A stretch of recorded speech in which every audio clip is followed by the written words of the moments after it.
right, everybody. Welcome to one of our, of course, weekly webinars here, or weekly live streams nowadays, Tyrone.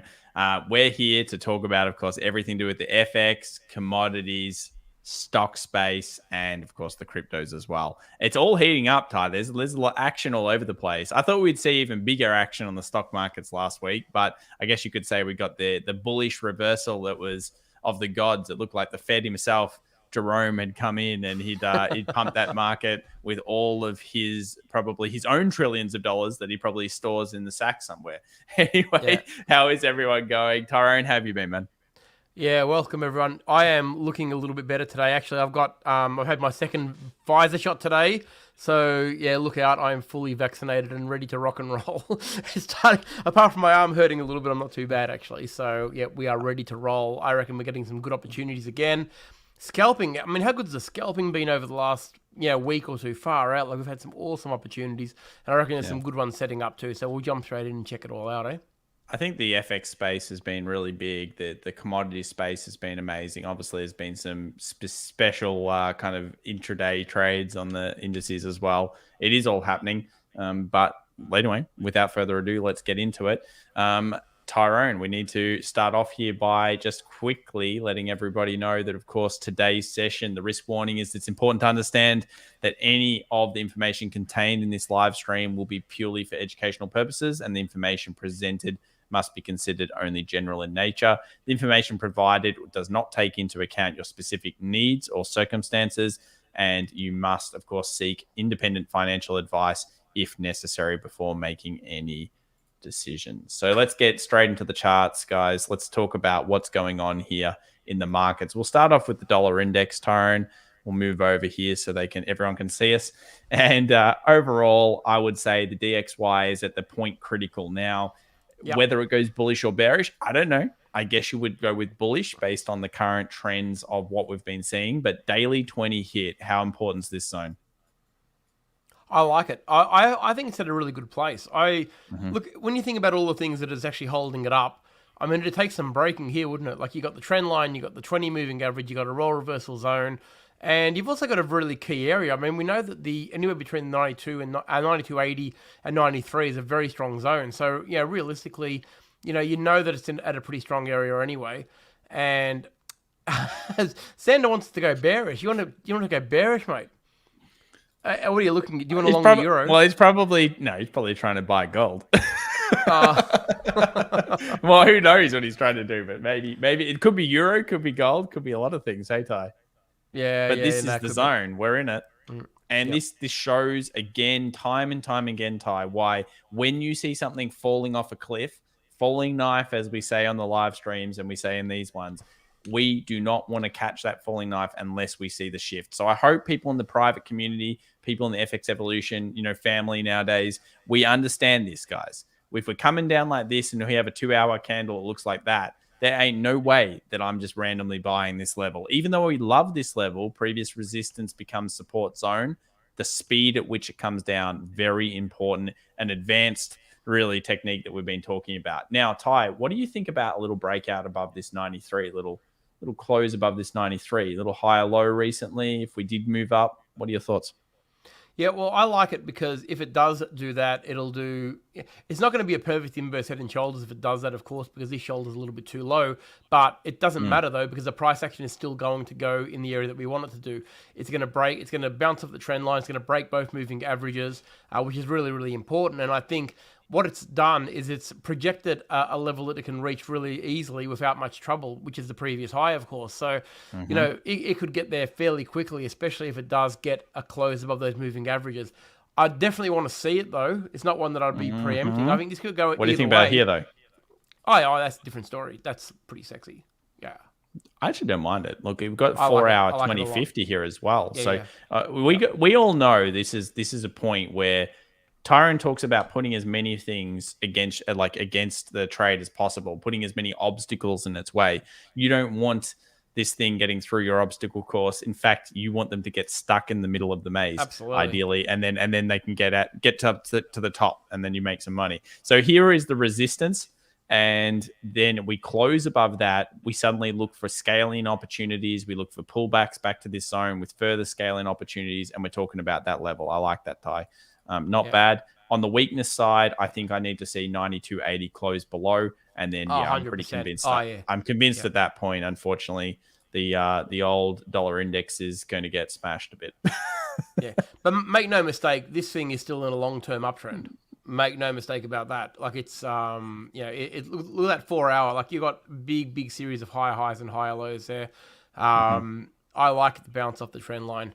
The preference is long, but we take the short as well if it did all the right things. But to me, the long's got more opportunities because it's got less things in front of it. I mean, the same thing, really. I mean, if you're going long and you've got nothing in front of you, you're going to get there a hell of a lot quicker, and you're not going to get, all a bit like my Pac-Man analogy. Like if you are running that little Pac-Man, you don't want too many elbows and bloody bends trying to get all those little dots. You want a nice straight run, and the straight run is forward on the dollar index, no question about that. Just like it's the short on the euro, which we're about to look at now. Yeah, so this is the same thing, of course, inverse. We got the dollar, euro, US dollar here. We've got, of course, 20 moving average. In that Pepperstone webinar, we actually talked about this in some detail. We've got the 4 hour 2050. Of course, we close underneath that. All of a sudden, we're making a very compelling case towards the short. Dollar index will be doing the opposite. If we go above this level, we've got a very compelling case for the long. We call this the neutralized zone. And when you're in the neutral zone, Ty, unless you're, on a 1 minute chart, 5 minute chart, generally we move on to the next currency, to the next indice, 100%. To the next stock when we're in the neutral zone. Set your alerts. Set your alerts on both sides. No worries about that.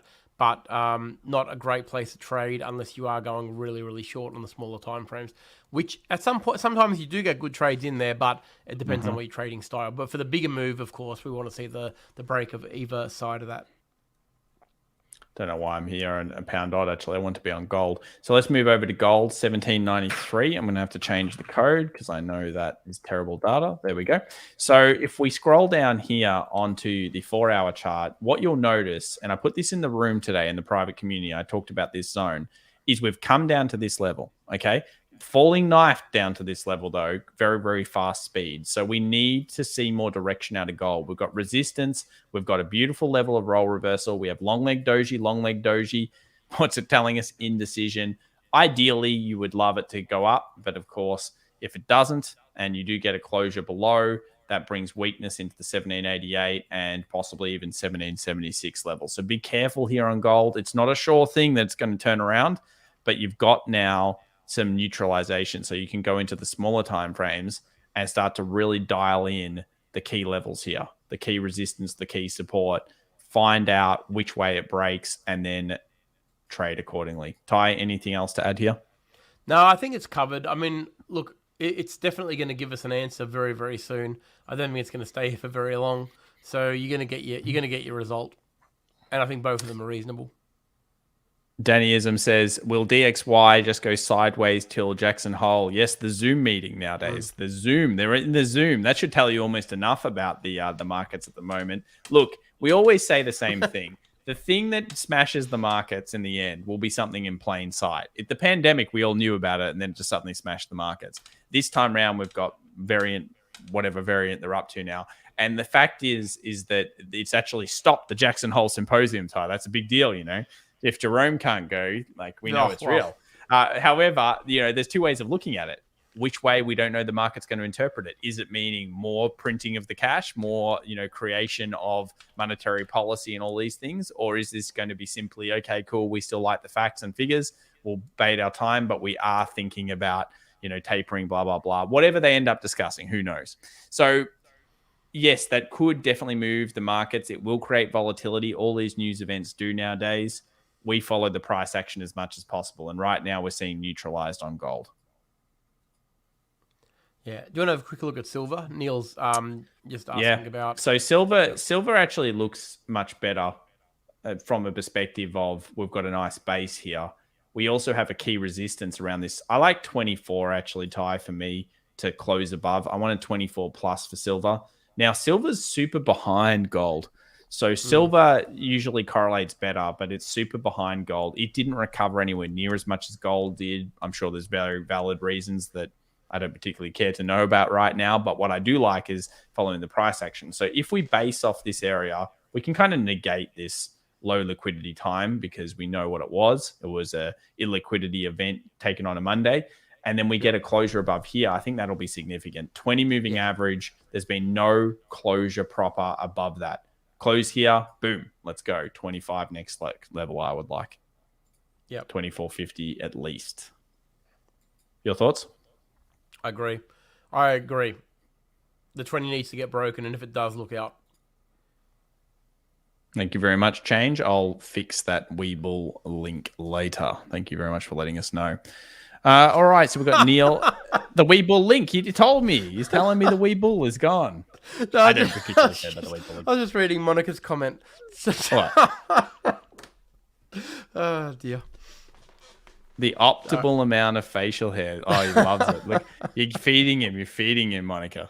Don't feed. Then he'll tell me about it. He'll be like one of those, when we eventually get that Cairns trip off, Ty, you'll be like one of those, what do they call? What do we call them all? All those European backpackers that had amazing tans. They were that's right. I'll have to make sure that, we do. I'll make sure I don't know what we all called them all, but my God, these guys. I swear they didn't do anything but sunbake on the beach. That sounds like a good plan. Yeah, it was pretty good. All right, so silver, gold, no problems there. Let's move over to the pound. Again, indecision here. Daily, long leg doji, key level, closure above. I believe there's some bullishness coming in. Closure below, we move more to weakness back down into the 1.36 zone. This is a fairly big area, I think, that'll be interesting. Ty, your thoughts here? I like both closes a lot on the pound. I do. Yeah, no, I'm finding it still a little bit difficult to trade compared to the other majors. Still, it did show a little bit more strength than everybody else, and then it kind of did that. It found support where it needed to find support, though, no question about that. And it is at a problematic zone now. There's no worries. Like that 137.50 is pretty solid. Like that's a very strong role reversal zone. Where it goes to from here, I don't know. I'm finding this one hard to read. Okay.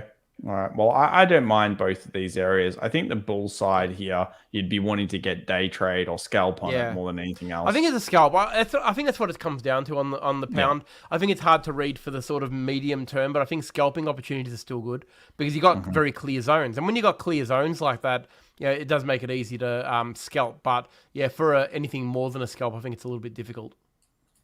So I'd definitely want to watch the daily 20 here. Big rebound off the level that we had already set last week. Massive rebound.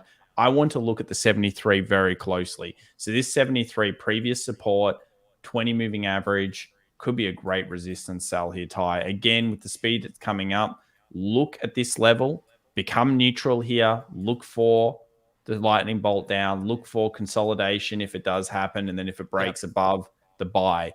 It's going to be a good level no matter what. No matter what. And I think that's what makes it a really good trade. Like whatever it does, I've got a preference to the short because I think that continues the glory pattern down, all the way down to 70, that sort of 70 cent mark, which I think is where it's probably going to end up. So to me, the better trade is definitely to reverse at that 20 moving average. But if it doesn't do that, there is still a case to go up as well.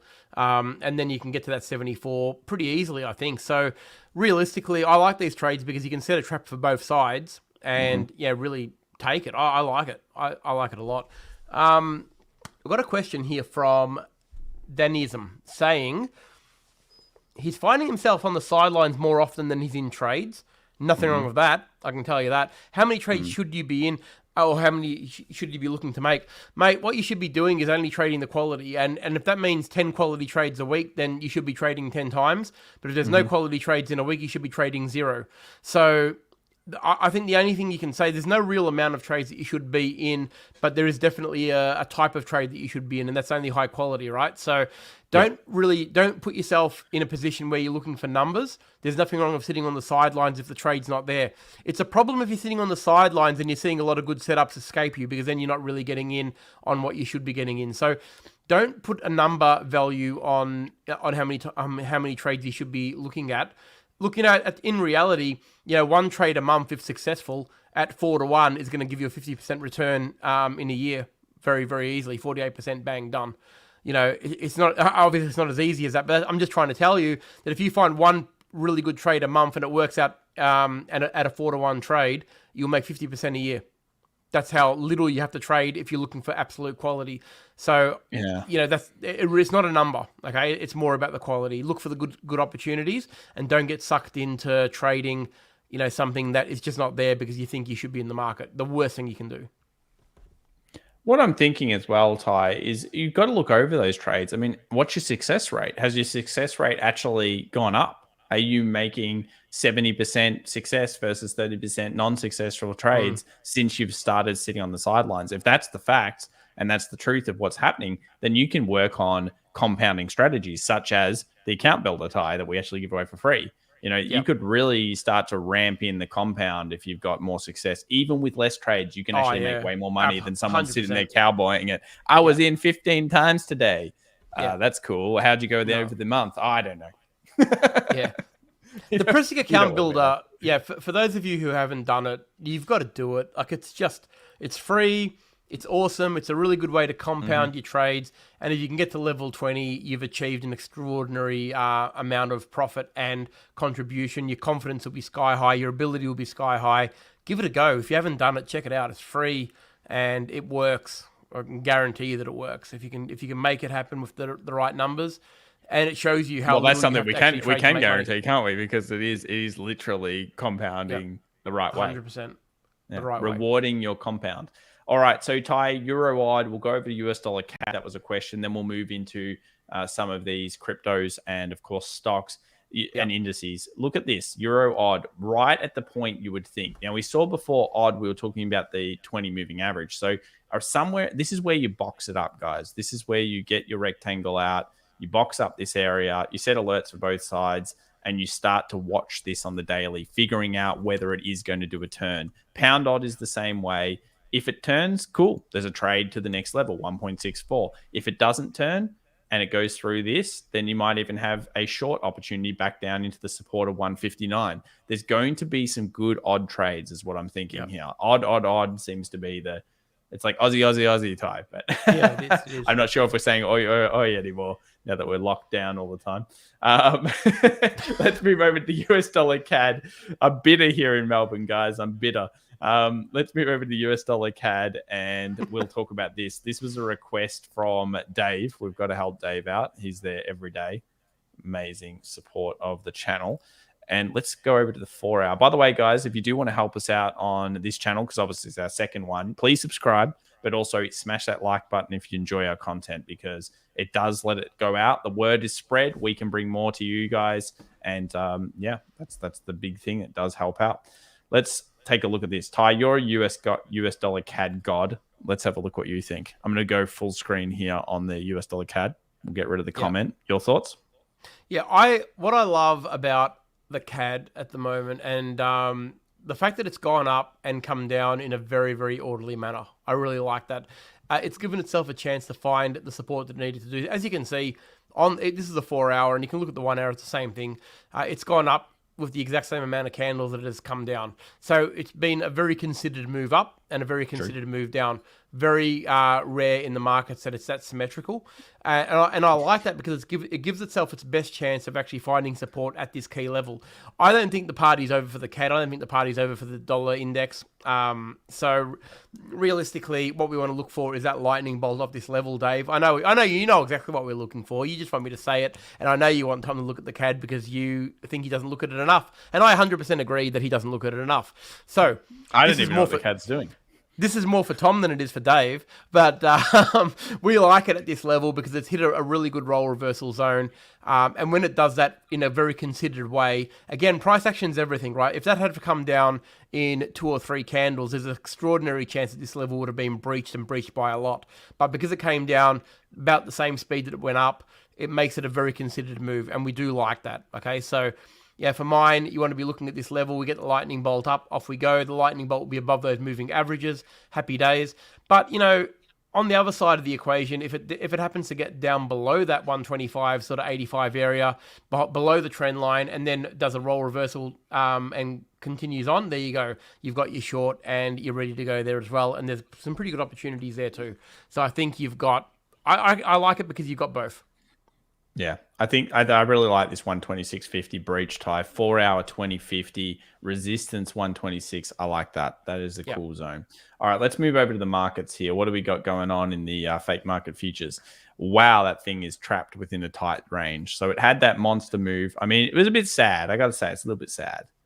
I mean, it's not unexpected, I guess. Like it's not like we didn't say the 50 moving average is a key point, but I would have loved to see a breach of this tie just because. Yeah. And it still may happen. You never know. I mean, September's not here yet. And actually, if you look at the seasonals, I think someone brought it up in the room in terms of it's a not chart. Even September yet. Everyone's getting a bit antsy. September's a weak month. Everyone's getting a little bit antsy. It's September, we know where the bears get full controlled high. It's underneath this 50 exponential. It is. What we've currently got today, let's go into the 1 hour because you're probably more interested about the here and now rather than pure speculation. And let's move over to this. What do you think about this support? Is that a cool support? I don't think it's too bad.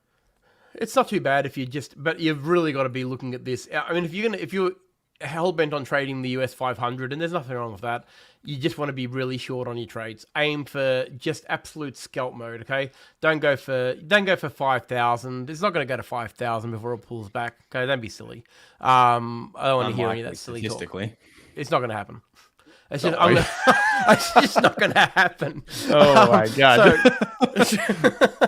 So all you want to be doing is scalping, right? There's some good scalping opportunities. You're right. There is a support level there, and you might find that it might bounce 3 or 4 times off that level in the next couple of days, and you're going to get some good trades in it. So I think keep your trades short and sharp, and then you're going to get some good moves out of it. And don't go for glory until it does something, that it should, which is actually pull back properly, and then it will start to push past this level. Then the next time it touches this level, look out, because it probably will really run. But again, if we measure out that little channel, I think that's probably fair on the downside there. And probably just as likely, if it breaks to the upside, it'll do the exact same thing. It'll break I think it wants the 4,500 actually. I think it really wants it. It wants to tease the 4,500. I think it'll be a stop hunt. It'll be a stop hunt there. I reckon a lot of people have probably put their stops above the 4,500 though, and I reckon it will go for a cheeky little spin to check out the area, see who's left their stop loss a little bit too close, and then down, basically probably hover back in that zone. But for now, until it breaks that zone, just scalp it. Yeah. Look, I mean, I think here is an interesting level between the buyer-seller dynamic for today's session. We might even open around here come the market open. I mean, that's still 2 hours away, Tyron. If we do get underneath this zone, then suddenly we look for further selling back to the 44.61, potential buying around that area. So US 500 relatively neutralized after a really large move. Let's move over to the US 100 now. That's, of course, the Nasdaq. You'll notice it's done something that it hasn't done all the way through this rally, or at least through since this point here, and that is it's held this 1 hour 20 tie. It's actually coming in here with the first possible closure underneath the 1 hour in how many points is this? It's a lot. I don't know how to measure this percentage-wise. So if I measure percentage-wise, about 3.14% switch here.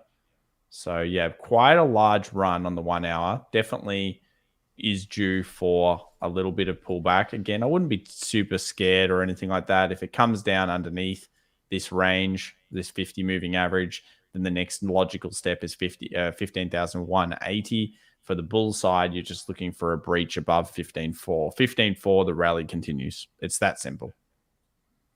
Yeah, I think it's pretty much as simple as that. It's starting to look a little bit tipsy, though, isn't it, at this level now? Like an accelerator. The 20 is holding up. I'll give it that. Like, it's doing a good job of holding it. Like, damn, it's trying to push down, isn't it? But she's holding it there. Yeah, it really is. These are the two trend lines we've got as well. Yeah. So indices, interesting stuff. Really stuck kind of in ranges after that big thing. Tricky. Hard to trade. Tricky Jackson Hole. action. Mm. That's what it is. I think there's a bit of waiting here. There is a little bit of waiting. Yeah, it could be a little bit of waiting through the session today. We move over to Regeneron. I just want to answer this question. Yeah, look, we've certainly talked about this. You can see the TA levels that we've discussed. It's actually a very technical stock. We like this one a lot. We spoke about it a few months ago. We obviously highlighted this closure above, highlighted the significance of when it closed through this level as well, which was a very big downward kind of descending kind of channel here. And then we had beautiful closure here. This was actually one that was on the live streams that we do on FX Evolution on YouTube all the time. So yeah, 601 up to this level. I don't mind it. I think if you're not in it though, at this key zone, it's not really worthwhile the risk. Yeah, hard now. Like, and if you it looks good. I mean, there's nothing weak, but I'd be getting out now anyway, wouldn't you?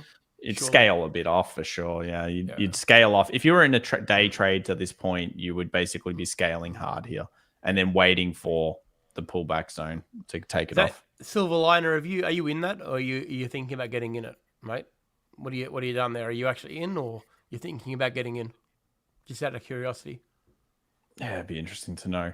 We'll keep going through some stocks here, Ty. A few other ones that I want to just bring up to the community. Let's go to private group here. You can get this watch list if you want to in the private group as well. Just go to chart of the day and you'll be able to get access to it. So here's Tesla. Wait, do I want to talk about Tesla? I don't want to talk about Tesla. I want to talk about Enphase for a second. So yesterday, Enphase hit that resistance I was talking about. I just wanted to show again why the nature of the current market is you need to get in and get out. So here is the zone. Here is the resistance. 176 was the resistance we were looking for. It did hit it. It fully rejected it. And then, of course, it moved down. Now, if you see follow-through action towards the negative side here, it's probably not really a great buy straight away. You know, if you get a close above this zone, oh, fantastic. Then we move to the next area. But again, neutralized here unless you want to go short against Enphase, because you can see that nasty looking 4 hour, but it has to follow through. And shorting the market is just so much harder than longing the market, isn't it, Ty? Oh, definitely. Definitely. Sorry, I'm just answering a couple of questions. Okay. Yep. All right. I'll keep going through a few of these stocks. I've done a little bit of analysis that I want to bring in a little bit later. So I want to talk about seasonality. Now, obviously, Tesla doesn't have a huge amount of years through it, but this is taken from the robot that's obviously in the community. You can get access to this. So seasonality wise, if you love Tesla, technically it's really strong in that November, June period and January period, and December is also quite positive for it. So they're the months that you usually like to look for positive price action reasons. It does go into a lull during this time of year usually. And I want to just bring that up because the flow heat map, all of the options are, crazy. The amount of people buying this right now is obviously extreme, but the algo score is down. So that means that the amount of interest that's actually coming through from the algorithms is not matching necessarily the hype and exuberance of Wall Street. If Wall Street don't let Tesla through and they keep doing this to it, what's their main aim? Expire, options, worthless. That's all they care about. Expiring, options, worthless. Now, if you go against this and you think, okay, well, we're seeing some big moves going here for things like AMC and GME, you'll notice in this case, the algorithms actually, they're coming along for the ride right now. So it's when this starts to go negative and the price action starts to hold up, that if the algos are going against you, Ty, is that a big thing in trading? I'd tend to think it is. Yes, it is. It has to be. Nasty algos. Mm-hmm. Yeah. So, that's something that you want to be thinking about. You can get access to this, obviously, in the FX Evolution. It's pretty cool. And I think we're all learning a little bit more about it every time we see it. I mean, they're basically bringing out new tools, on a weekly basis at the moment. And sometimes I look at them and think to myself, man, if we had these like 15 years ago, like, damn. Yeah, I mean, you had some of these things. You obviously had flow summaries in Bloomberg and stuff. But not at less than $3,000 per month. Yeah, exactly. It's so available now to traders. You just didn't get it. Yeah, especially in the Australian market, it's very difficult. And there are some great options. Australian market stuff. Tyron's been working with them recently. So yeah, I mean, there's a lot of stuff you can get here. I just want to quickly reiterate. This is the Chatterbot you can see here. Wall Street Bets. You can check out Twitter. You can see which ones are the biggest kind of trenders for the today. Obviously, GME went hyperbolic, and that sent through a huge amount. So we'll go through some more stuff. We've got VIX moving down lower, tie. All of a sudden, went from 24 all the way down to 17.4. This is right for the taking, even if it does come back down to here. We know it's consistently buying off this zone in terms of volatilities coming back into the market. It doesn't seem to like sitting underneath or around this 15-17 for long. No. And it won't. You will see a 30 to 35 before the end of September. Jeez. You're making I'm going to move over to the screen here. make it the big one, the big calls. All right, I like that. Hey, I've got this. I've got a vaccine. So anything I say tonight can say, you know what, he's affected by the vaccine. So you're saying you're affected. You're saying well, it could be. Actually, I'm just looking at this. It'll spike. It'll spike at some point. There's no worries about that. 15. It took a long time for the VIX to get under 15 after the global financial crisis. I did a study at sometime, maybe last week's videos. We talked about it. We stick with that kind of idea. We believe that there is going to be spikes of volatility. It just traditionally does happen. That's something that we look at. I don't really like trading the VIX. I've talked about why it's too expensive and stuff. But sometimes if it hits down to 15, you could look at it and say, well, at least recently, that's been a decent couple of day trade, because you can't hold the VIX for long. You don't want to hold that thing over even a couple of weeks. It brutalizes your account. We'll move over to Apple here, Ty. I think this is one of those ones that I'd be really careful with in terms of its breakouts. If you go to the weekly, you'll see why. Long leg doji here, guys. Apple, very popular stock. Could even turn out to be something like a Wyckoff distribution. If it did come down like this, you've got your false break. You obviously come down, create a little bit of space here. If you close underneath this, because of course trading is chess, and we're thinking about what's happening in the future, that would be a very negative thing. A positive thing would be breaking above this zone. I think that should look. I actually feel like a rally is coming, and we go to 160 here. So I'd watch that one, guys, for the end of the week after the Jackson Hole for Apple. Yeah, isn't this around September when they start to do their new releases as well? Isn't that when they start to announce? Yeah, they do. But the biggest month, actually, statistically, and we shared this again in the community, for Apple was, I think it's July. July is the best month, one of the best months of the year. That earnings report always tends to do really well. But this is when they announce stuff around announcements. It used to be like you'd run into an announcement, you'd see the stock run in, and then as soon as they announce something like the new Apple iPhone, it would just drop off. And everyone was like, why did that happen? It was so consistent. Yeah. So it's a buy the rumor, sell the fact kind of stock. That one always has been.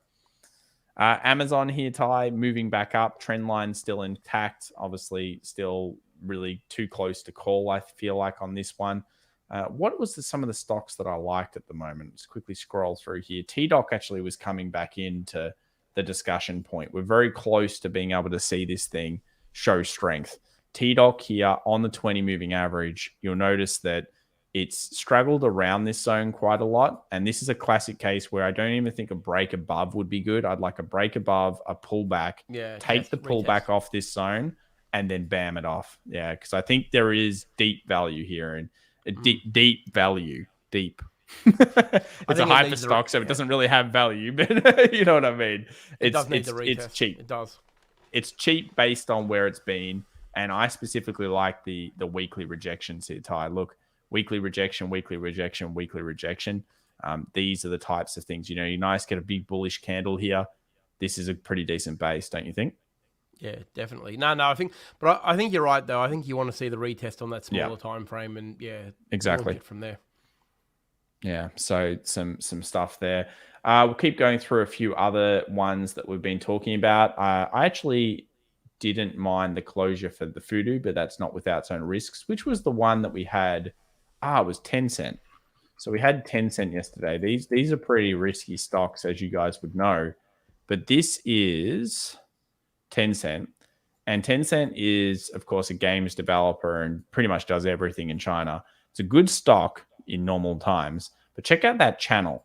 Imagine a break either way. It's theoretical. I mean, I would probably go with the option style on this one because of the nature of the Chinese stocks nowadays. But what a channel, Ty. What do you think about that? Not bad, yeah? Good little range. Yeah, and it'll be some sort of a double bottom if it plays out, wouldn't it too? Like if it breaks Well, that, like a triple yeah, basically, and then we get yeah, through, off it and goes, and that's it's the almost next move. Mm, very logical move too. Like yeah. nearly that 100. Yeah, you can see Hmm. it doing it. Yeah, It's not I bad. really could. It's a good one if it does get Mm, through. Some other ones that we had that are starting to come back into form. Intel's not there just yet, but it did break no, through one level it's yesterday. trying hard. Yeah, Yeah, I would like Intel to continue because Intel, if you think about it, it's actually got really good seasonals later on back of the year. I shared it in chart of the day. You guys can go and have a look.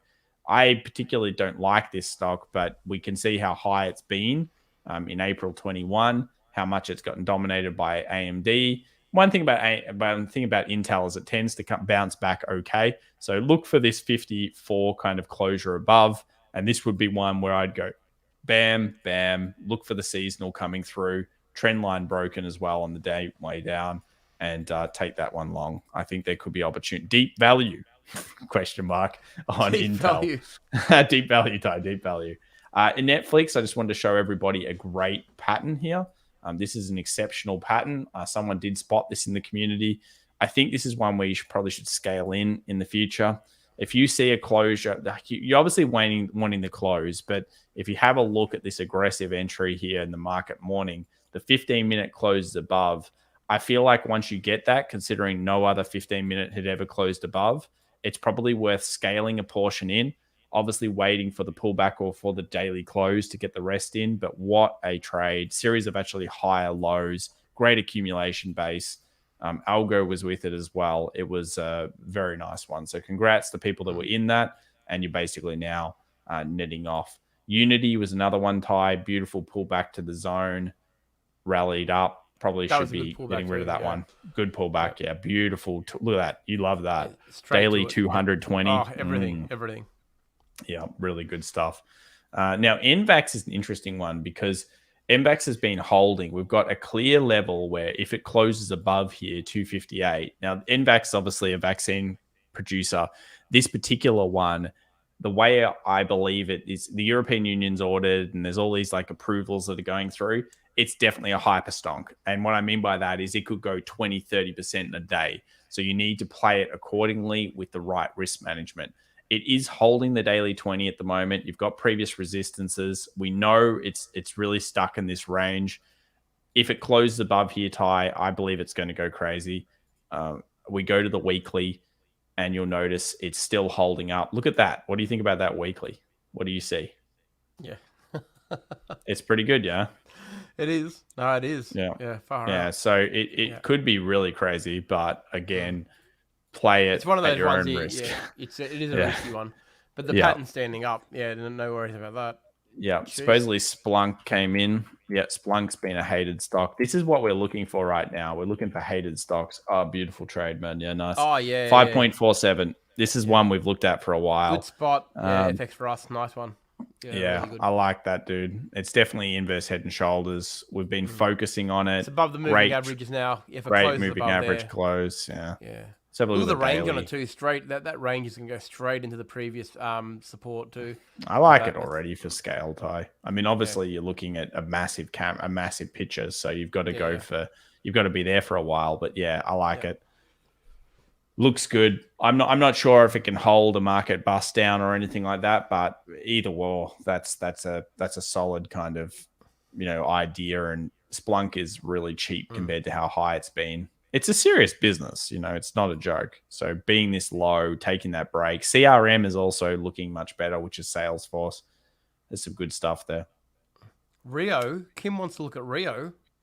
Yeah, well, Rio did great today. I mean, you guys know we actually quite like the iron ore plays. Few people said, "Oh, what do you think about iron ore? Is it Oh, going are to you, going to the death?" America? You're talking about American Rio. Oh, I thought you were talking about our Rio. Oh, it's the same. I can use our Rio. He wants Let's our use our Rio, Rio. but okay. The only reason you don't maybe use American Rio for the analysis is because it trades mostly in Australia, and you'll notice here it looks a little bit different to the American one. So you should probably use the Australian one.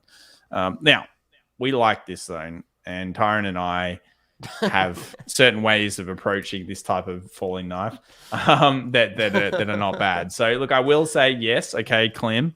You may have found us, or sorry, Kim, you may have found us on a very interesting trade. And yes, we do like the Rio position here. Yeah. The main reason, it's all about how you look at it, though. Like, do we think it's going back to 130 anytime soon? I mean, I don't personally feel like that, but I wouldn't mind if it just hovers here. It's paid its div. It's come down heavily, Ty. It's hitting a key level. We know where the cutoffs are. Obviously, it gets underneath here. Well, could be free for all back to 90, but this is a key zone, isn't it? Oh, super, super important zone for it. Great place to, well, look, I mean, okay, if you're gonna sell a put and you like the stock, it's probably not a bad place to sell the put. We'll just give you that little tip. If you like the stock and you want to own it and you're happy to own it, you're going to get some serious premium for that put right here. On a fall like that, you get some pretty big premium. The volatility, the IV, which obviously Kim's been using, and it's one of those things where the IV spikes. You've got a key role reversal. You've got a great company, and I don't think that if we go back and look at our history studies of iron ore, Thai, it doesn't just end. It tends to that there's still a lot of demand here for a couple of years. So yes, the super cycle might be completely over from getting sick gains.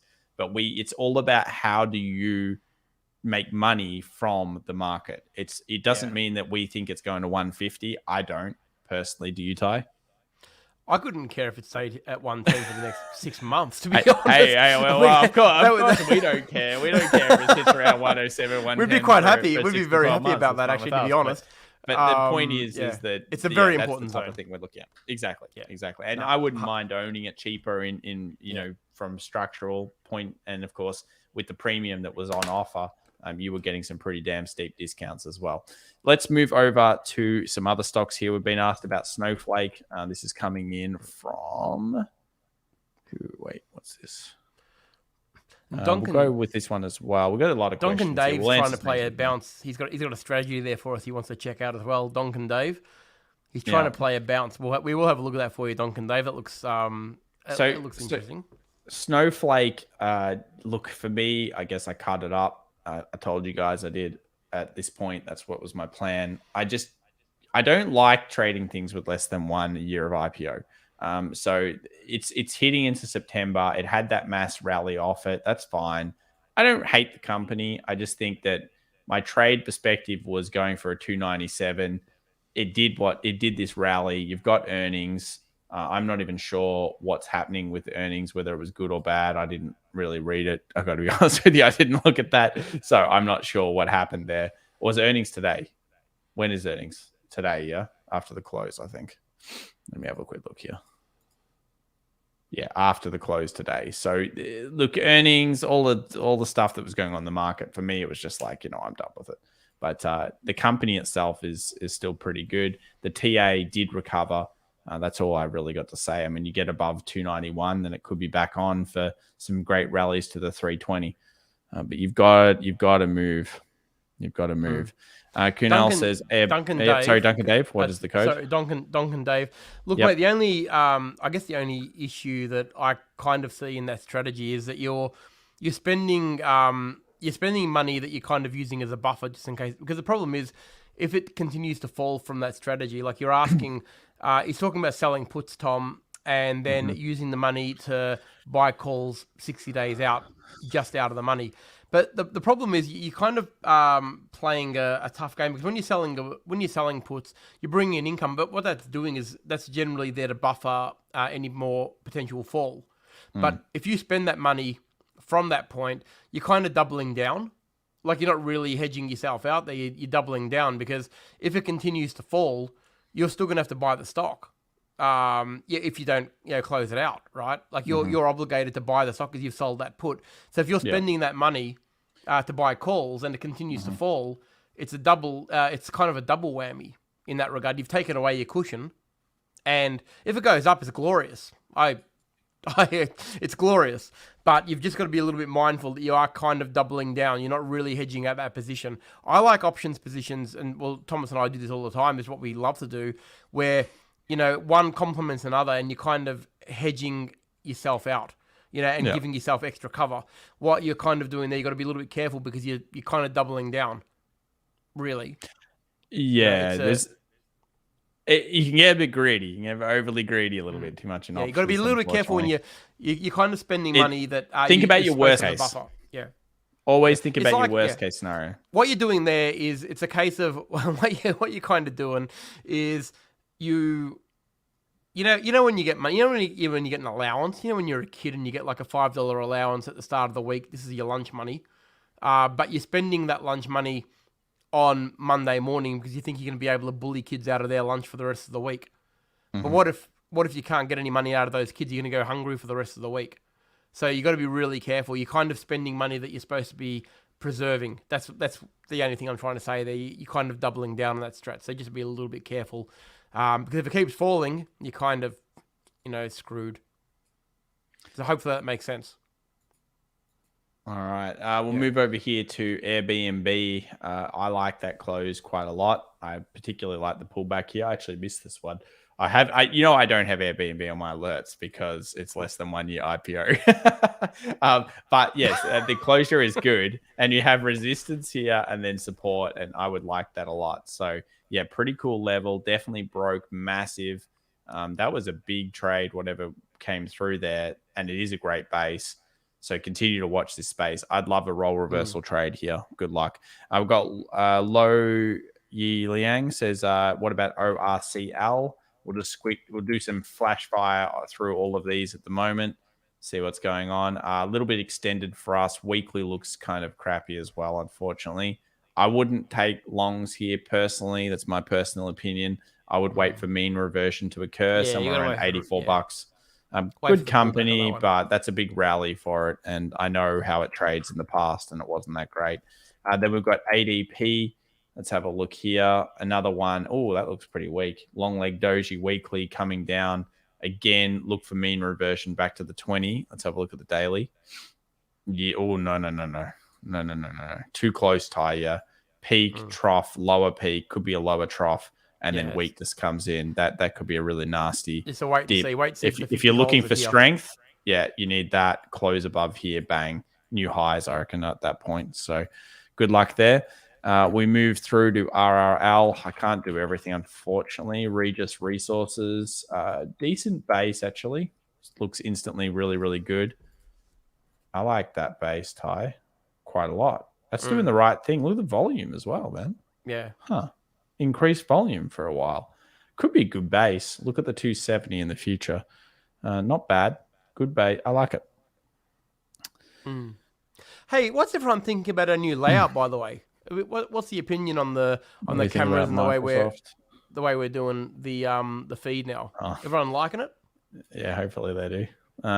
You liking the cameras? You liking the camera action and the Microsoft? Side? Awesome. Oh, we'll see what they have to say, Ty. Microsoft pretty far away from the weekly 20 again. When it's rallied hard away from the weekly 20 like it has here, it does have a tendency to mean reversion. Not for us here, just from a TA perspective. I don't like it when it's too far away. And you can actually measure how far away it is, 11.55%, and then figure out whether that's an exceptional point away. So here it was 16. So it does sometimes be even further away. If you want to trade at 1 hour time frame, look at the ranges and take it that way. I don't see anything here. Maybe look at the 300 and see how it deals with that from the top down. Yeah. I agree. What other questions do we have here? All good? Everyone's loving the new layout, Thomas, which is awesome. So it's good to get on camera. Hopefully, well, I'm not going to be able to get on camera for the Tuesday market watch, so don't get excited, people. We're not going to do that for the for the Tuesday. Actually, most of the time when I'm doing my Tuesday market watch, I'm topless. Jesus. And it's not because I like. No, it's not because I'm happy with my analysis. It's because normally I'm coming back from the gym and I'm just usually hot and sweaty. I then go home first, so I quickly just get out of it because it's normally around that time of day when we're doing that. So, but I'm glad you're enjoying it because I think it's more interactive, and I think we can answer the questions a little bit easier too, and people can actually interact a little bit better. So I'm glad everyone's enjoying it, which is awesome. All right. Quickly stop off with crypto here. TTD needs a bit higher. Close above 82, very good. At this stage, still kind of stuck. You can see it there. still stuck at this resistance. So look for a little bit more. It is promising. Quickly on Bitcoin, I feel like this is closed or getting close. Pretty much has closed underneath or very, very close to. Let's have a look at the 8 hour. Yeah, I kind of feel like it's coming down to that daily 220 tie, the previous bounce. I would like it Yeah. to come down here. I feel like that's pretty healthy for the market. I think Again, it needs to, BTC shorts yeah. not Yeah. increasing, so that's good. Yeah. I think it needs to get there to really sustain that move up. If it gets there, it looks good again for a pullback, doesn't it? But it probably wants to. I wouldn't want to see it going long from here. Yeah, Not yet. absolutely. Uh, we'll quickly do one last one, Ty. We'll do the GME AMCs for people just because they want to see it.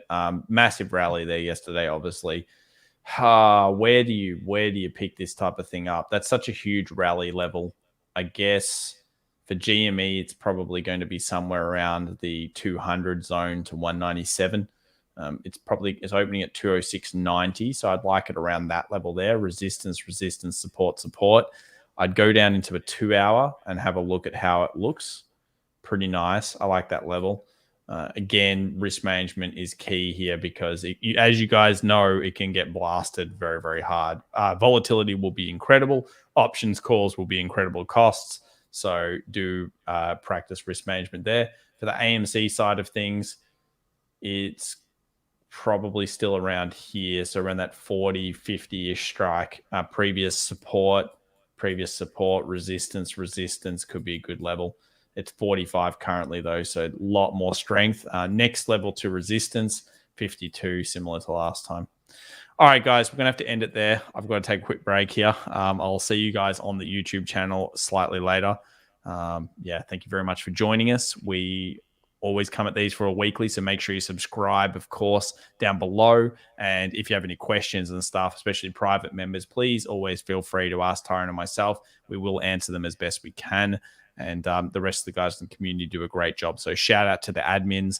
You guys are the boss. The bosses. Awesome. Is that right, Ty? The bosses. They are absolutely. Thank you so much, guys. Thanks for joining us on your Wednesday night. Thomas will be on again shortly. And Q&A tomorrow night is a live one, 9 p.m. It's open to the public tomorrow night. The last Thursday of every month is an open to the public one. So I'll pop the link in the Discord room and feel free to join in the fun with all of the questions that we get live. Thanks, everyone, and look forward to seeing you tomorrow and on Friday in the Discord room.